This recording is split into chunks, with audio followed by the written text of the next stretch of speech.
Hello everyone, so this is my week 10 current event video on the question how FBI can use methods in the community to become well informed of Muslims who might perform violent acts. So the article starts off with talking about the beheading of a teacher in Paris that displayed Muhammad caricatures to his students in class.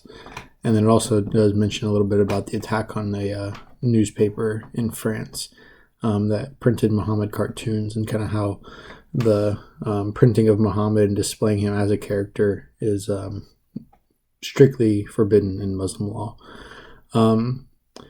But I think just kind of starting off, I think people need to be aware of how they kind of discuss Islam, especially in these kind of settings. Because, well, like it specifically mentioned, the teacher was not trying to be offensive, and he allowed students to leave the room if they chose to. Extremists, it doesn't really matter to them whether you've kind of taken the right steps or not. And it's just trying to be a teaching moment. So I think you just kind of got to be careful, especially in like kind of the public eye like that, how you go about discussing Islam, because it can be offensive to. Well, it might not be offensive to those people when it comes to like the radicals. It can be extremely offensive to them. And then kind of going on to the next thing, I think the first thing that came to mind for me for the FBI was cyber intelligence. I think is like the biggest thing in this day and age. You got the modern age where everything's on social media, news outlets, that kind of thing. It's all out there. So I think that's kind of probably the most crucial piece, because I mean it can even mention in the article about how the suspect likely came to know of the incident in the classroom because parents took to social media and posted about it there. So I think kind of just making sure you can kind of maintain and track that and see kind of how those interactions are happening online, I think is a really big piece. And kind of knowing, being informed and knowing kind of what threats are out there. And then the next thing I thought of was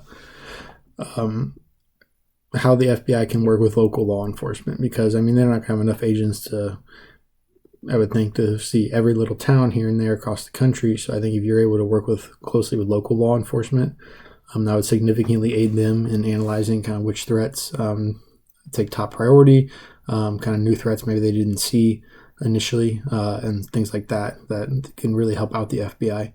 And I think local law enforcement, local authorities will know their communities better than anyone else. So rather than a foreign FBI agent coming in that doesn't live there and work there, I think having that kind of insight is a kind of a special insight that not everybody has. So they kind of will be able to help out extremely well.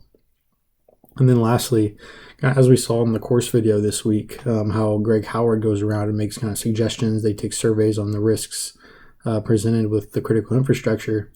I think if the FBI would give kind of those like similar suggestions, kind of take surveys on the risks of different areas of like these local law enforcements, give them like that tips, tools, etc., that they would need to kind of make them more prepared, I think would be a big piece then to kind of aiding them, because if the locals don't know what to do, they're not going to be able to help out the FBI.